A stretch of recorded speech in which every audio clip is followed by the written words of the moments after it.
So some of you guys might already know that I've done a few review videos for the M series platform. I did the M Touch and then the M Play.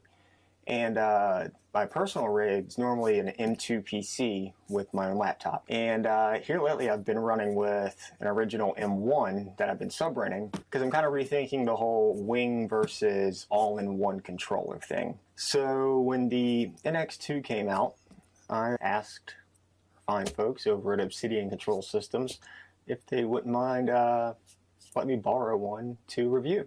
Well, this isn't the review part. This is me opening a box. And let's cut that. Of course, no razor.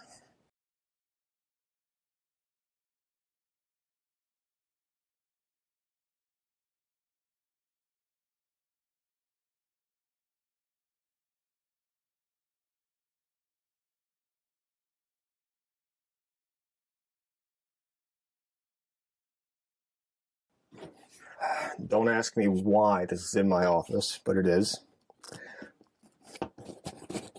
Right. Everything looks like that on the inside. And then it's in a bag. I'll admit it looked a lot better at first, but we're just going to call this a second-rate unboxing. Also, in the bag, got some of this candy. I tried one of them. There was 3 in there. Tasted like crap. This is the point where I was just like, okay, cool. NX2. I pulled off the second layer. Then I saw standard IC cable and power supply, USB dongle and USB Type B plug. A nice cover. Oh, that's so nice. Oh, that's such a horrible pun. RTFM. You also get this. There's a cool story behind this, and I'll go over that in just a second. When you open it up, looks like that. You get this nice plastic film on the screen.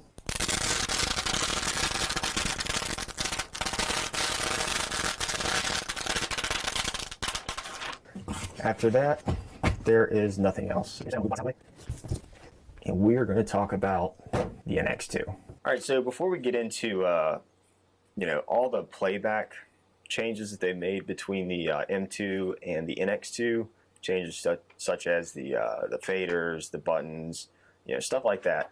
Let's talk for just a second about what's inside this NX2. This has, and give me a second, we'll switch over to browser, just make sure I'm getting everything right. It says industrial 15.6 inch TFT touchscreen, 250 gigabyte NVMe M.2 storage drive, which, by the way, on the bottom of this unit, there's 4 screws you can take out, and I'm assuming upgrade that drive if you'd like. Industrial motherboard with an Intel i5 hexa-core CPU. So, obviously, some sort of special embedded device motherboard specifically made for units such as this in the industrial world, rather than just your off-the-shelf board. Quiet thermal design using advanced copper heat pipe coolers. I've seen the inside of my M2 PC where I've had to repair some stuff that I have broken. To fit the processor they did in here and to cool it all, I really wish I could open this thing up and see what's inside it. I promised that Obsidian wouldn't, since this is a demo unit. Maybe one day if I buy one of these, I will open it up just to see how they fit all that in there. I was told by one of the team members that of all the features of this, that was one thing that they really worked on to get right there. Got integrated graphics on the processor, and then Windows 10 embedded, and it supports Windows USB touchscreens. Assuming that means any Windows 10 compatible touchscreen it's going to work with. I think I've heard like some of the M2 goes or the M1s, there would be issues with like other touchscreens not being as compatible as maybe say like an ELO 2201. But just real quick, going back to the processor, right here, Intel i5 hexa-core CPU. It's a little bit vague, so I went into Task Manager on this just to see which i5 processor it is. It's probably not one you're ever going to put in any machine you build, and that's because it's purposely built for industrial applications such as this. Specifically designed for embedded media devices with low power consumption, and we all know that graphics intensive anything generally produces a lot of heat, as well as crunching all the numbers it needs to you know, to run DMX out, streaming ACN or ArtNet. 250 gigabyte super fast drive, and then the screen, which the screen is bright. The screen is bright, amazing, feels great. We'll talk more about the hardware on the screen when we get to the hardware portion, I guess. But yeah, so that's everything on the internals, the what makes the guts of this thing, and that's the NX4. Damn it. This has the same PC or same CPU and everything as the NX4. By going with the compact, you're not compromising any speed. Of course, you know, the NX4 has a few other goodies, some motorized playbacks, some submasters, but a lot of people don't need that. So this guy will do the trick. How cool is that? On the hardware side of things, for demo right now, I only have an M2 PC, but the same is, I know the encoders and stuff like that are the same between the M2 Go, M2 PC, and I believe the M2 HD, M2 Go HD. Anybody that's ever used one of these knows that these are a lot stiffer than they need to be. Part of the reason of that is there's a little silicone membrane right here, and then the keycap kind of slides against that and may also hit the surface of the deck. I don't know what all exactly is going on with the friction there, but they've not only redesigned the keycap, they've redesigned the whole fader. There's no real great way of showing you that one's easier than the other on video, but just take my word for it. I'm a YouTube console review expert, I guess. I don't know. This is the NX2, and this is the M2 PC. Let's see, if you lay them on their back, you can see that NX2 is smaller. The NX2 actually rides higher above the deck right here than the M2 PC. Also, there is a felt strip here. These are just phenomenal. On all of the keys, font is different, but it's also larger. I noticed the weirdest things, and I noticed this right out of the box. The backspace key is a completely different back arrow than this one. Nobody cares. It's just odd that that was the first thing I noticed. But yeah, the slightly larger font is easier to read, especially in contrast to the black surface.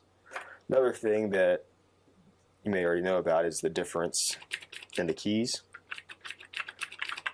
The clickiness of the keys is gone. So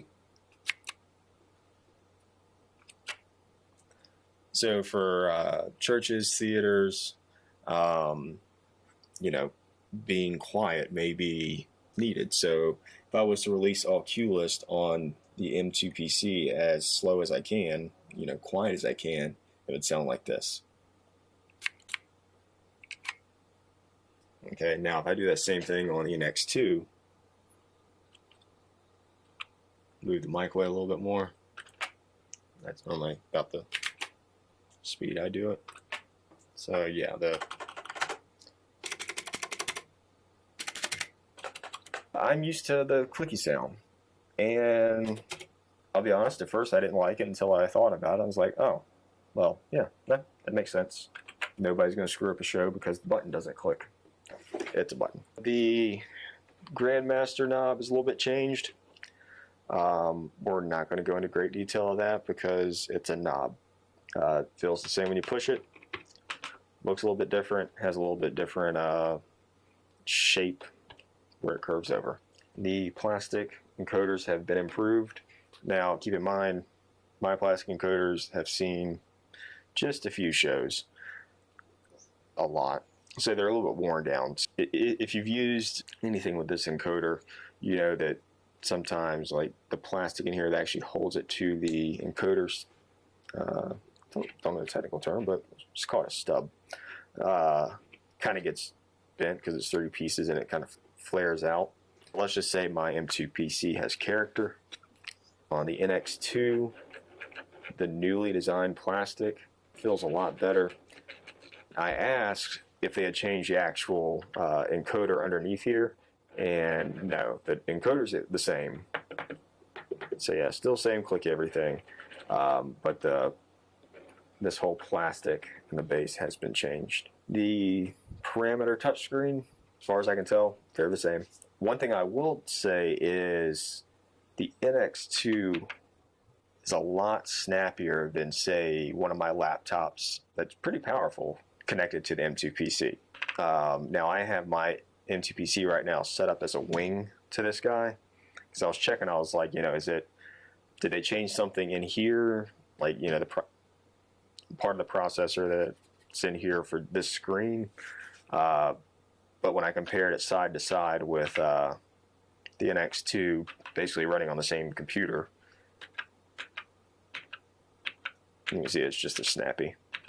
Another thing on the control surface, and I should be able to show you this by going into Diagnostics.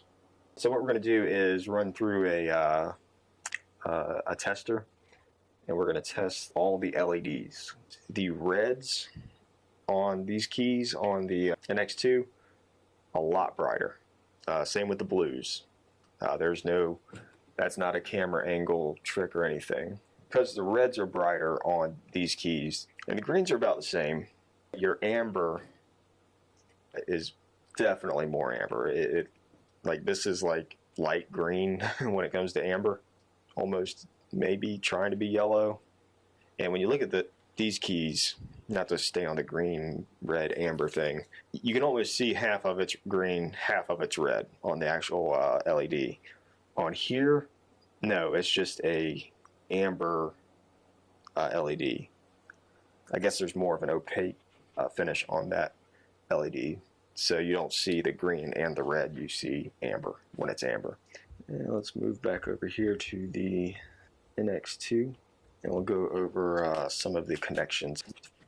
And I'm not sure if I've mentioned this in this take, but just in case you're curious, this is probably take number 15.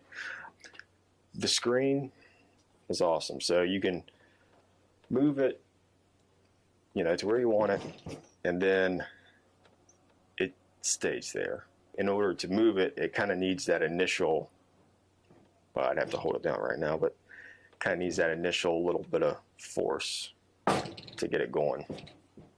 I don't foresee that hinge, you know, weakening over time. According to the website, this thing weighs 10.2 pounds. It's every bit of 10.2 pounds. It is solid. It's sturdy, man. I do like this board. We have power in, 4-pin XLR power brick. This power brick has an O on it. I was going to assume that stands for Obsidian. It's also textured. Going back to this, we have 4 DMX out. You have 4 USB 2.0, 2 display ports, and this is where that awesome processor comes into play, being able to drive all the graphics. You have your Ether DMX and your remote network. Ether DMX, they did something that I like, and it has a red RJ45. Now, I'm sure some people probably complain that it doesn't have EtherCon. I'm assuming the back plane of this motherboard is right here, because I don't know where else they would have put it. Yeah,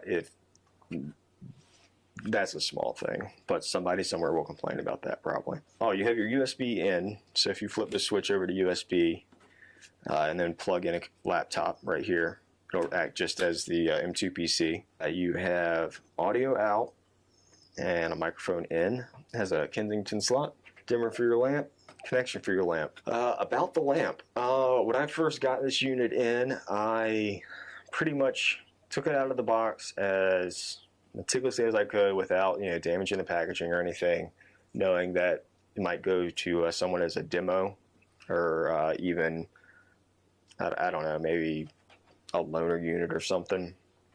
So I saw a lamp sitting in the bottom, and I was just like, okay, no need for me to take out the lamp. Well, it turns out the lamp is actually RGB. So yeah, right here on the right hand side you have USB 2.0. I'm assuming that's 2.0 because it's white. MIDI, and then your time code, your SMPTE time code.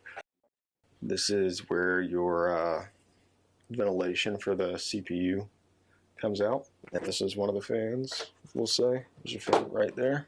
And see right here is your M.2 SSD drive.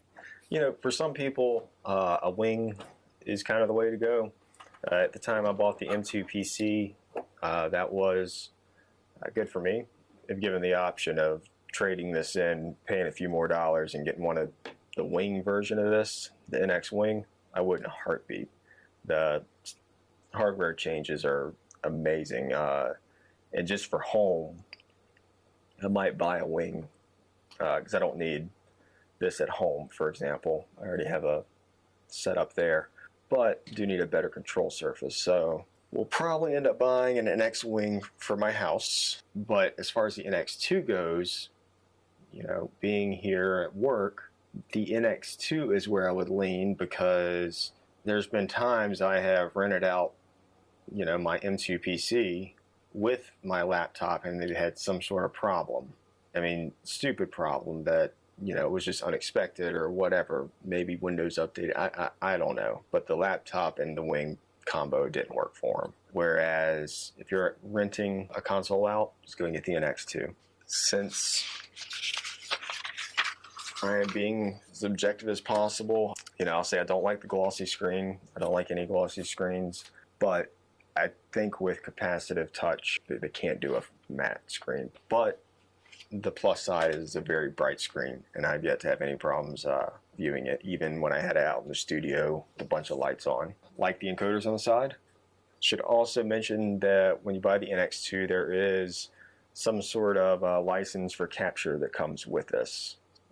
Be sure to take advantage of that. I'm not sure all the details on it, so last time I started mentioning how many universes it came with and all that, it was changed a couple days later. So I'm not going to make any comments on what Capture is offering, but Capture is very good pre-viz software.